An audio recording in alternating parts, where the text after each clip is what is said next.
Hello. Sorry that I'm a little tardy.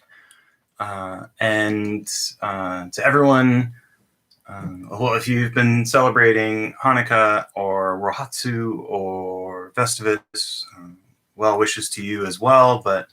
And happy holidays to everybody. But Merry Christmas or Merry Christmas Eve, I guess. This is Afternoon Idol. My name is Andrew. I am a certified mindfulness meditation coach in the Unified Mindfulness System. You can find out more about Unified Mindfulness at unifiedmindfulness.com. I am many things, but what I am not is a licensed mental health professional, therapist, etc. I'm a longtime meditator, and today we're going to play around with home bases. So it's Thursday. So if you're a regular viewer of this, on Thursday, we usually switch up our contrast sit. If you're new, what the heck is a contrast sit? So a contrast sit is where we take two techniques and in the same sit, and we use that as a way to compare the type of awareness that is required to implement the technique. So we can think about the awareness we have sort of from a metaphor perspective, spotlight attention, where we can focus it, or this idea that sometimes in classical literature is talked about as one-pointed awareness. And we have this wide style that's more like a lantern of being able to open up and take a lot in.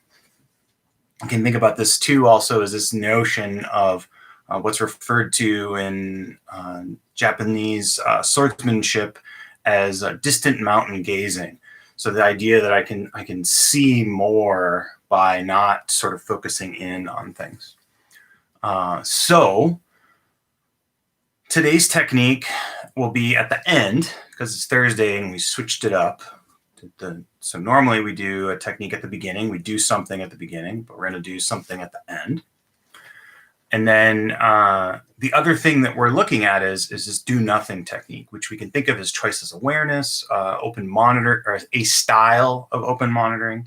So we have the technique that can give us the ability in a technique. A technique could be implemented in either lantern style awareness or in spotlight style awareness.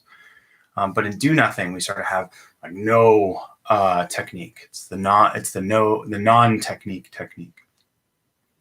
So there's always that as an option for us to play around with. So we can have a technique and we can have the non-technique.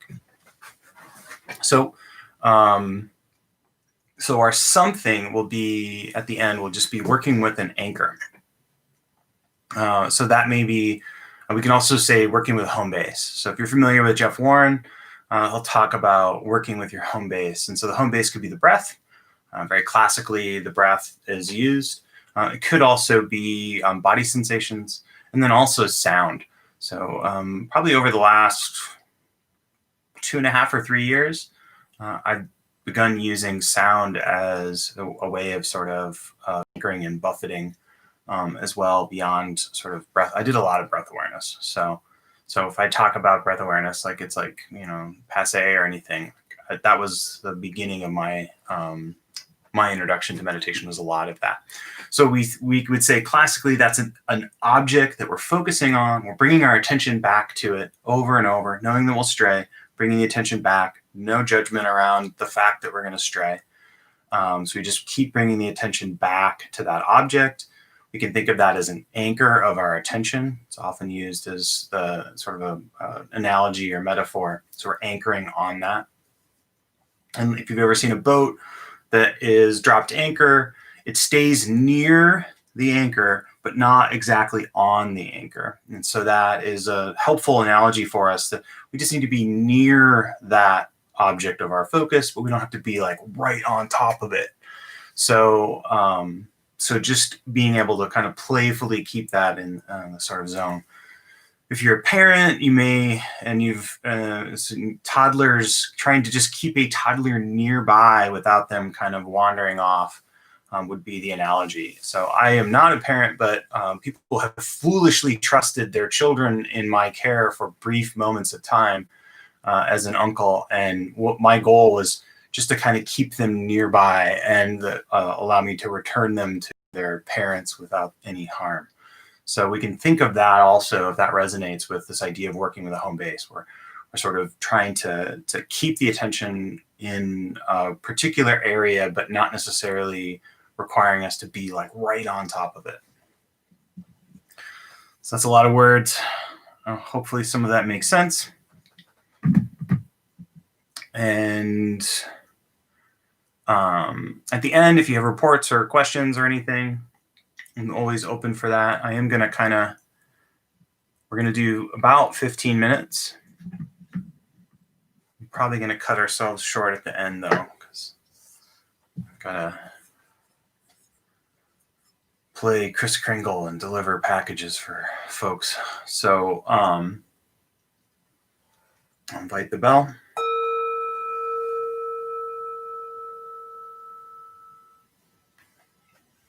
So you may have been running around today and getting things done, or making cookies, or any of those sort of holiday-ish type activities.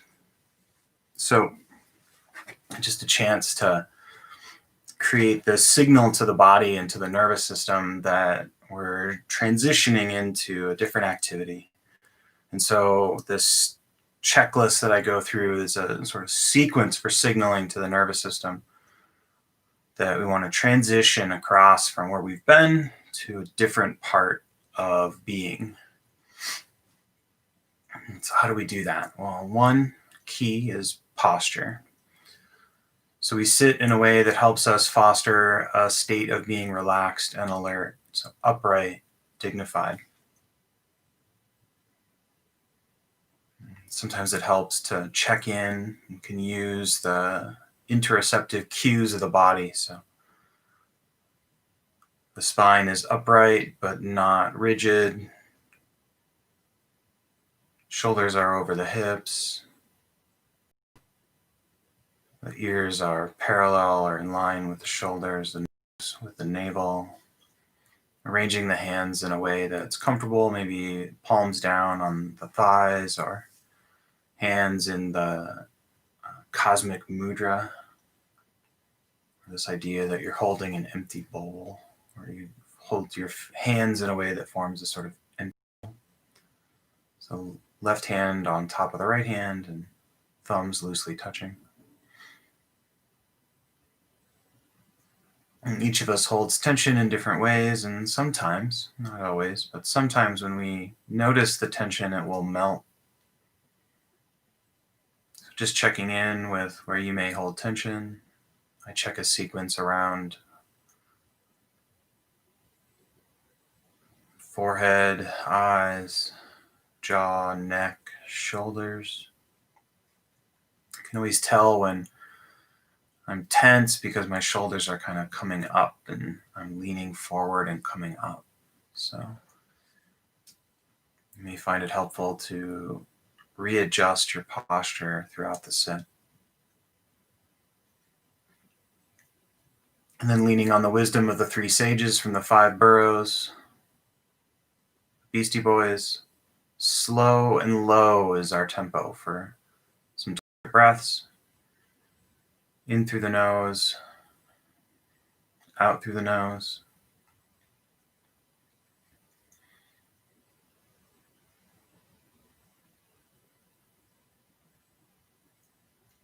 Breathing in slow allows us to breathe lower into the lungs. Breathing low into the lungs helps signal that the nervous system can release the vagal brake and switch into a rest and relax mode.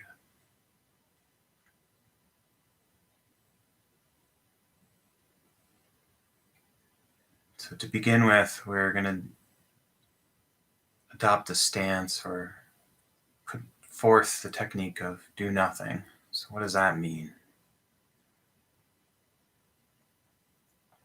It means we allow whatever's happening to happen.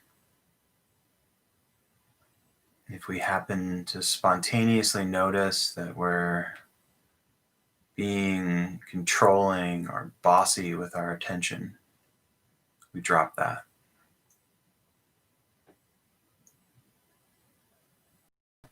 So your bossiness may come about in I've already lost my attention, or can't believe this is happening, or my knee hurts again, or I'm so itchy.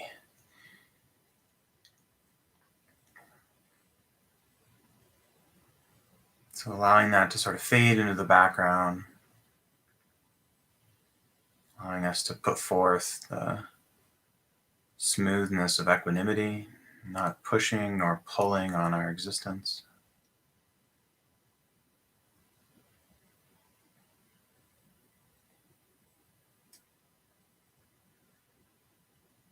So explore this open stance for a while.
You may find that you've been swept up in thinking or a little bit distracted.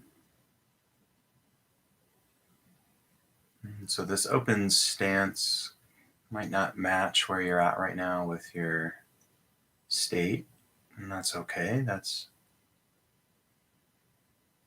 practicing our observational skills.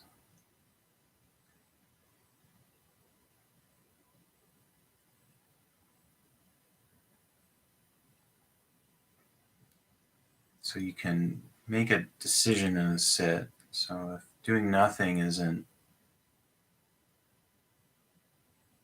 aligning or isn't congruent with where you are, you can make the decision to switch now into a technique that's more supportive.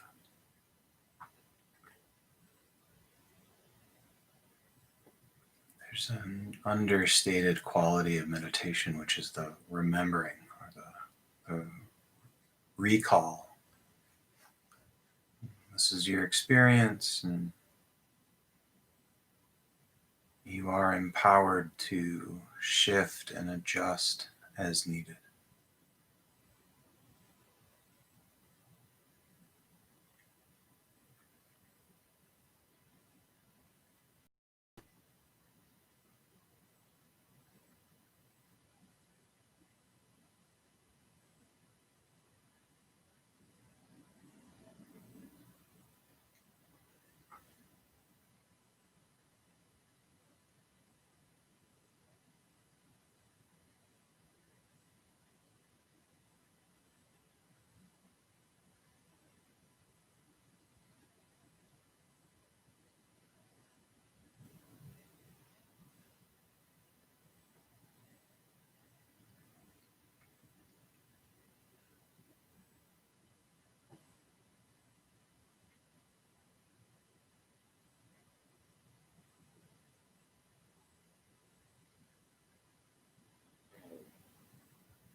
All right, so now we've made it to that point where we'll let go of our do nothing practice and we'll pick up our technique for the remainder of our sit.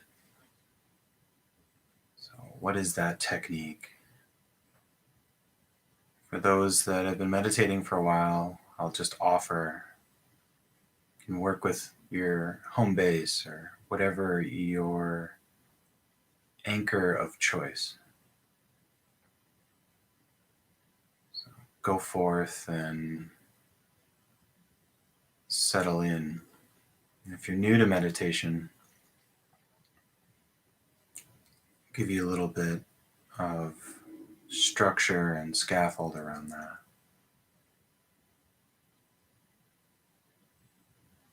So if the breath is an object that you can focus on, I invite you to focus on feeling the breath, not just observing it, but feeling the breath. Feeling the belly expand, the ribs moving.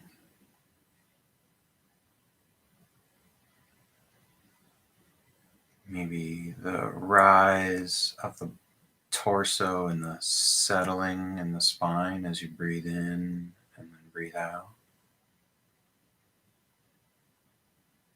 It's option one. And then option two is hear what is around you.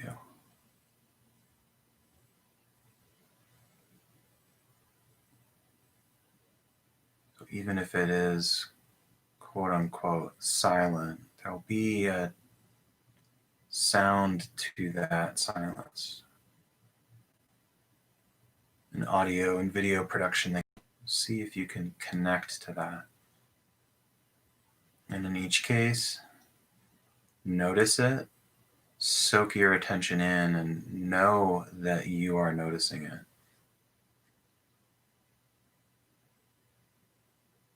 Release and allow your attention to notice again. Get pulled away, no big deal. Bring your attention back, and the cycle repeats.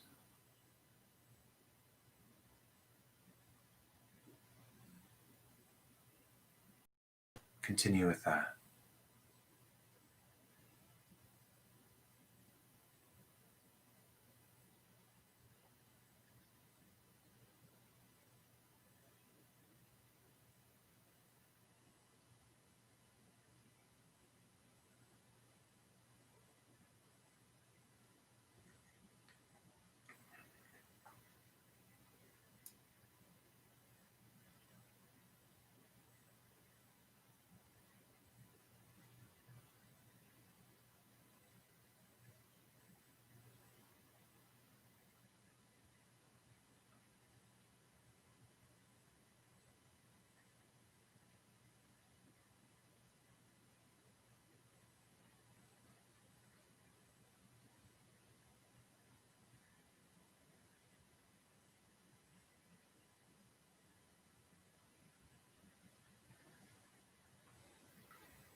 So like the boat anchoring, that analogy, we're not going to be right on top of whatever you've picked, but you may be for brief moments. There's a sort of pleasure, maybe even a glee in being right on that object for a moment or two. And if you're not, and you're distracted, bring your attention back, no judgment.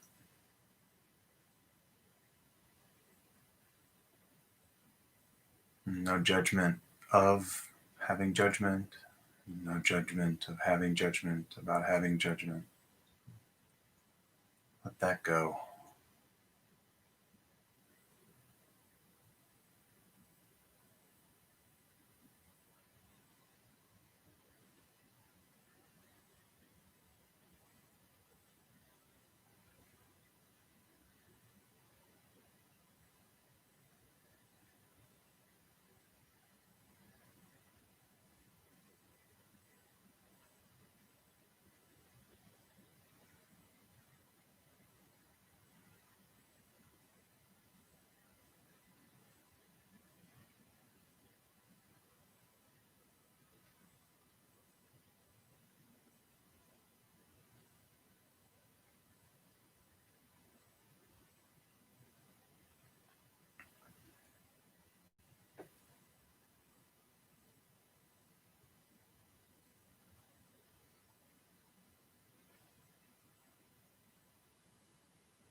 And the fancy copper bell from Japan signals the end of our sit together.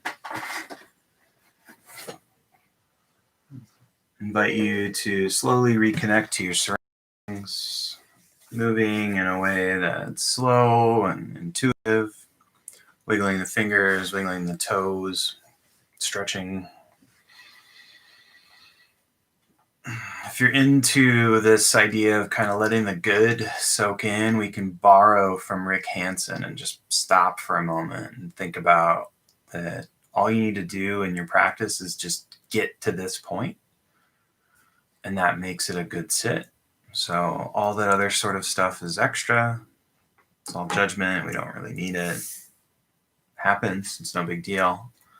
But just kind of let that for a couple more seconds soak in that you made time to sit for yourself. And once you get sat down, it doesn't matter what else happens. So now that it's Christmas, it means I have to find something else to look forward to. I guess I could look forward to the new year, but I got hockey jersey on because sounds like there's actually going to be hockey in 2021, I think starting on the 13th of January. So I'm pretty excited about that. In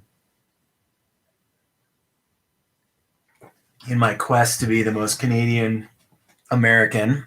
So that's one thing. Hello to Angie and Sarah and everyone else that has been able to sit. Thank you for your practice and sitting with me today. If you have any reports, I always love to hear them.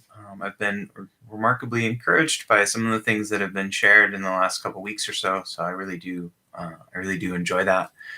And if you have questions, I will not be so bold as to say that I will have answers for you, but I will definitely respond. So there's always that. Yes. So you are very welcome, Angie. Merry Christmas. Yeah, that's my the one thing I'm finding is that I'm really missing hockey. So we are doing something tomorrow, Sarah. So yeah, so I'll be home. I think this year's been a year of many firsts, but I'm usually not in Tucson. I'm not in the 520 today and tomorrow, but I will be. I'll be here tomorrow. So same bat time, same bat channel. It's Friday, so we're gonna do a little bit of friendliness or nurture positive in the speak, or loving kindness practice for tomorrow. It'll be self-compassion tomorrow. So and then we'll talk a little bit about that. You don't have to vibe on the touchy-feely parts of loving kindness. We can use it as an anchor. Again, back to my little anchor sort of theme. So, okay. So yeah, thank you for, let me read this for a second. You see if I can read it without squinting.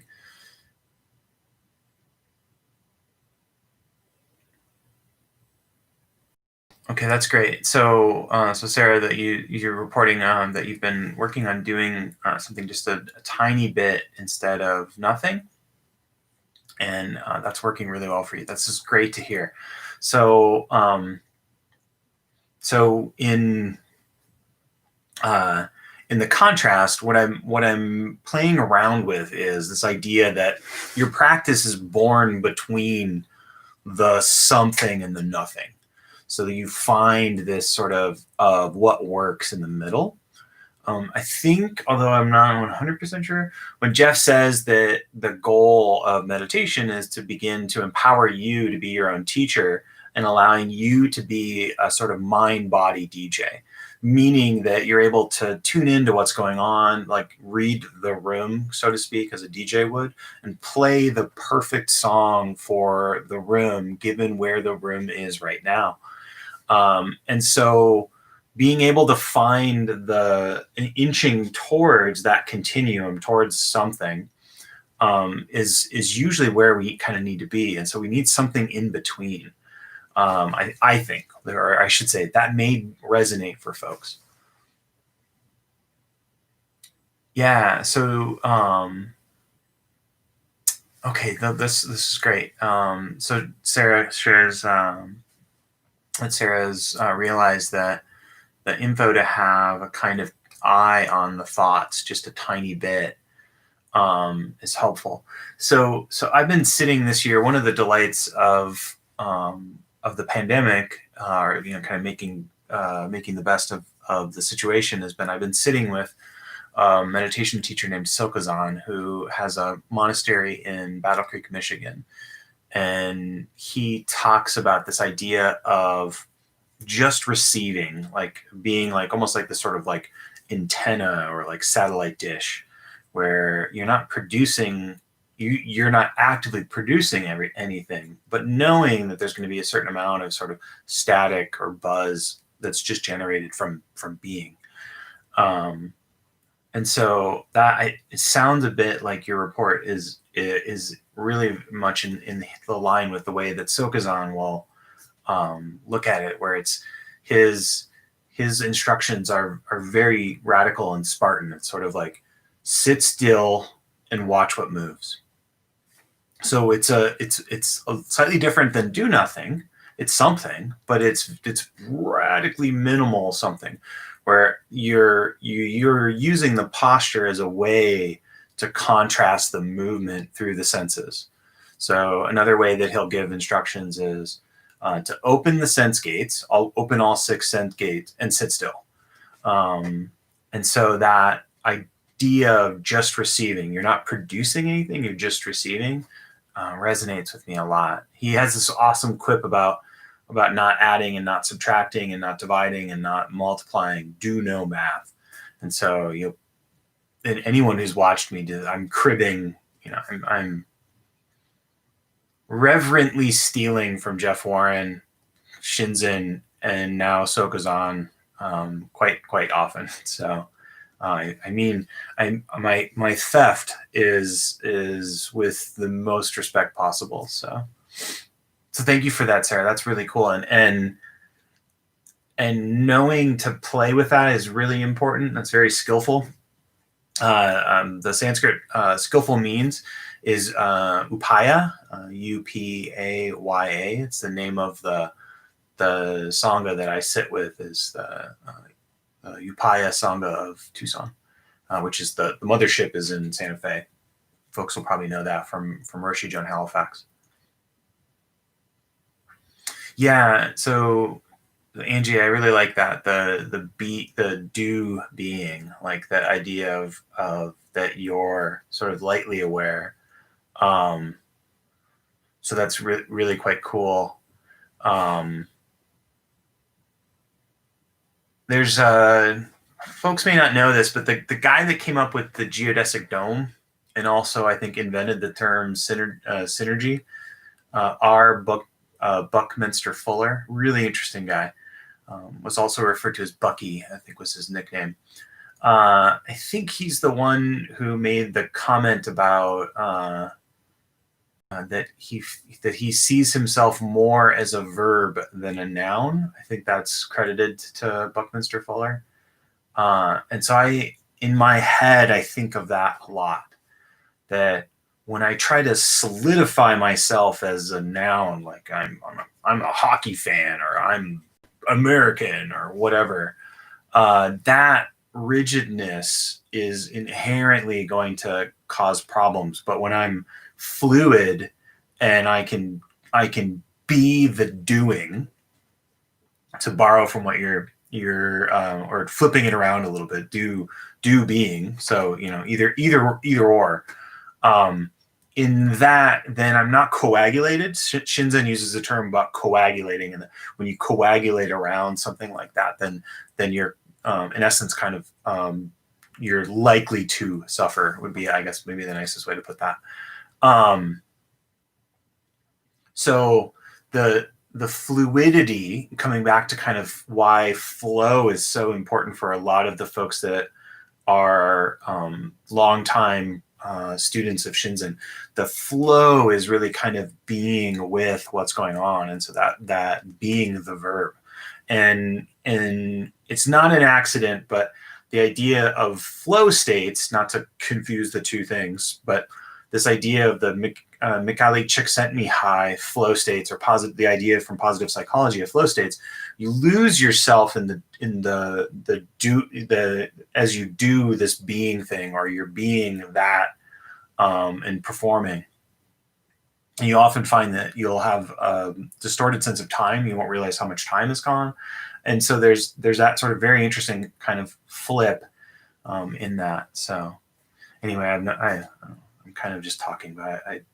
These are all things I've learned about and like I'm super interested in, but I don't know if I'm offering an accurate rendering. Hopefully I am. Yeah. Okay. Cool. Yeah. I'm glad that's resonating for you, Sarah. So that's cool to see. Yeah, the empowerment just so it doesn't come up all that often on Do Nothing. Well, it comes up, but I don't know how much it's supported. But the Do Nothing project is one sort of expression of Jeff's empowerment collective or empowerment philosophy. And you can also think of the Consciousness Explorers Club as also another expression of that, where the Consciousness Explorers Club, the club itself, is an expression of the teaching. Like Shinzen has a way of putting this, which is that he thinks the next Buddha will be a group, not a person, meaning that there's a sort of expression of this sort of coming together. So that empowerment is really, I think, a key way so remarkably beneficial for your practice, because you now have kind of control over the expression of your practice, and you're more likely to do it. It won't feel like flossing or eating vegetables or doing this thing that you have to do. And it is sort of an expression of your being, to kind of come back to what Angie said. So yeah, I didn't expect to have things to say about that, but thank you so much for sharing the reports and all of that. So yeah, if Sokazan's interesting too, he's you can sit with him on weekdays at I think it's 4 my time, so 6 Eastern. And it's through the Open Heart Project. They have a Zoom link, and there's maybe like 35 people that will sit with Sokazan. So he switches it up each day. He kind of has a little preamble, a little bit like I do, and then and then just offers really very light meditation instruction, rings a bell, and then you could sit for 7 minutes or you could sit for 10 minutes. It's like you don't know for sure, which is totally fine. But yeah, so you can find that through Susan Piver's Open Heart Project.